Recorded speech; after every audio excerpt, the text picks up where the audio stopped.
What up, Ho Biscuits? It's your girl Skitten, back at it again. First and foremost, I hope you guys are doing well. I hope you guys are staying safe and sanitized. My hair has been the same now for like 2 months, and I think I'm finally ready to let it go. I think I am finally ready to do something new, something fresh, something fun.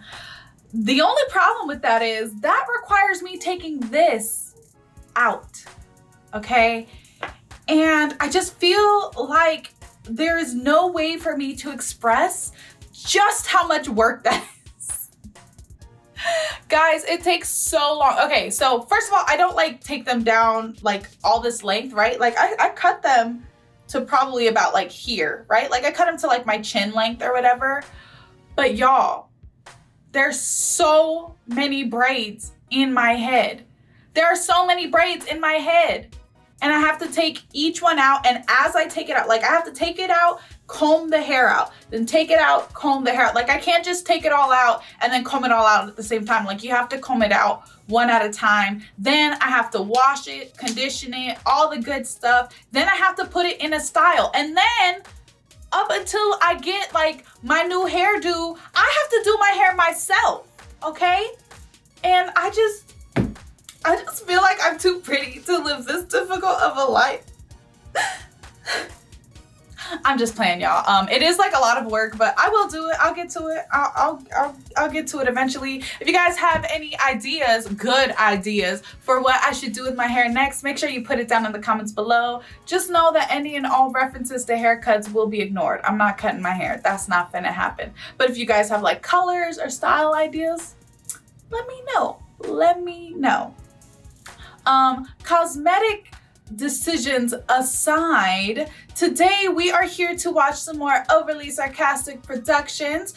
This is a City Minutes Colonial America video, and you know what City Minutes means. It's your boy Blue. If you know me, you know that I am not the biggest fan of American history. I think it's real short, real boring, and full of war crimes. And so, which, you know, is the war crimes thing can be said about any and all nations, but you know, it just seems like there's a disproportionate amount in ours, you feel me? Like, but anyway, not the biggest fan of American history, but I could deal with, you know, a few minutes talking about it. I don't mind. I can make the sacrifice, and I'm actually pretty excited to see what this video has in store for us. So without further ado, let's go ahead and get started. The first federal democracy on the American continent was not the United States, but rather a confederation of indigenous nations collectively known as Haudenosaunee. Their name means the people of the Longhouse and refers to the big communal longhouses comprising their towns, as well as their overarching political structure of 5 nations within one house, working together for hundreds of years to make laws and conduct diplomacy. This arrangement started around the 1400s as a way to stop Iroquois-speaking nations from fighting over resources and prestige, but their truly immaculate statecraft made them a staggeringly powerful force in the Beaver Wars. Okay, sure, that sounds silly, but the competition to catch and sell beaver pelts to European merchants was so fierce in the 1600s that the Iroquois conquered in every direction to control the trade routes, causing a mass migration of displaced tribes to west of the lakes and showing French colonists up the river how little their claims of dominion actually mattered. The Iroquois knack for diplomatic chess served them well through the following century, as they allied with Britain to defeat France in the 7 Years' War. But chaos followed the American Revolution, as competing alliances ripped the Haudenosaunee apart. While the new United States diligently emulated the Iroquoian government, no amount of respect could stop the cruel irony of their eager and endless push west. The main goal of French colonization in the Americas was not to create large urban settlements, but to get tons and tons of money. Sailing in from the Atlantic down to where the St. Lawrence River narrows, the port city of Quebec opened up to an expansive continental operation. As if fur trading around the Great Lakes wasn't big enough business, New France reached down the Mississippi River and all the way to the Caribbean sugar fields. Operating this vast network required a great deal of land and people, but not that many French people, so in case it wasn't clear, by people, you mean slaves.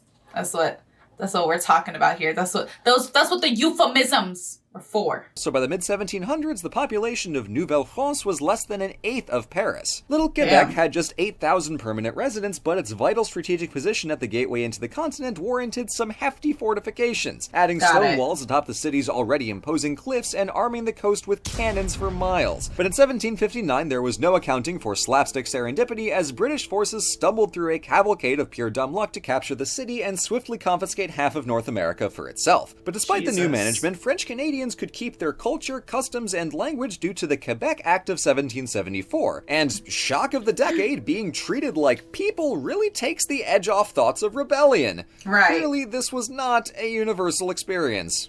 Now, it should be obvious that colonialism is an elaborate form of theft, but Britain really played this to the hilt, not just in Quebec, but also New York. Originally founded as New Amsterdam by Dutch fur traders in the south shore of Mannahatta Island in 1626, Britain conquered the city in 1654 as part of their quest to paint the coast red. But as in New France, everything beyond the cities was a dynamic mix of colonists and indigenous nations and not a purely British domain. So New York cleverly played the charm game to win over the local Dutch population and also forge a useful alliance with the Iroquois further inland. New York's vantage at the base of the Hudson and Mohawk River valleys gave the city easy access to a wealth of upstate farmland, so as the population grew, the economy boomed. And this proved quite useful for the British Crown, who had a lot of debt to pay after confiscating Canada in the 7 Years' War, and so levied a stamp tax on the colonies. Things escalated, and so after decrying taxation without representation, boycotting British imports, suffering a massive fire, fighting a whole-ass revolution, and finally kicking the British out of the colonies in 1783, New York took pride of place as the cultural and economic powerhouse of the new American Republic.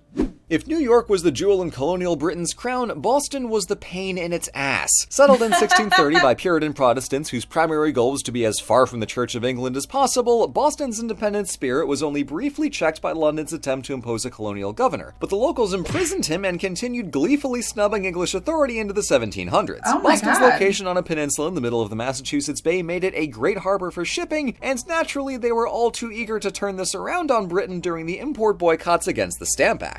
After this success, those rambunctious Bostonians got bolder, leading to a full military occupation of the city in 1768 to try and impose order. But this literally backfired 2 years later when soldiers shot into a crowd of unarmed civilians, and news of this Boston massacre only heightened rebellious sentiment. A new tea tax in 1773 was welcomed by tactically oversteeping some green tea in the Boston harbor, and 2 years later, when British soldiers tried to forcibly disarm the colonial militia at nearby Concord, shots were fired and the fight was on.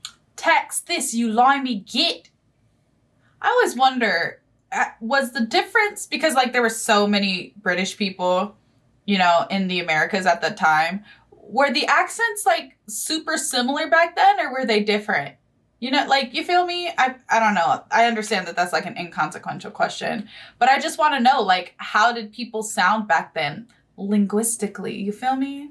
I feel like somebody out there feels me. Some nerd out there knows the answer to my question or has asked the same question. General Washington drove the British out of Boston in 1776, and Bostonians have been riding that high ever since. The Revolutionary War certainly marks a starting point for the United States, but it just as clearly signals the end of a dynamic network in the continental Northeast. Far from just a case of Europeans sauntering in and manifesting their destiny in 6 to 10 business days, the colonial powers in the 16 to 1700s were economically and diplomatically reliant on the knowledge and skills of indigenous nations who were more than capable of playing the colonists against each other. Each player in this system had their own objectives, whether to expand their territory, make fat stacks of cash, or create a settler colony a sixth the population of Britain. And while it was the Americans and British Canadians who ultimately came out on top, those societies remained shaped by influences like Haudenosaunee government or French Quebecois culture. Does that make this a happy outcome? No.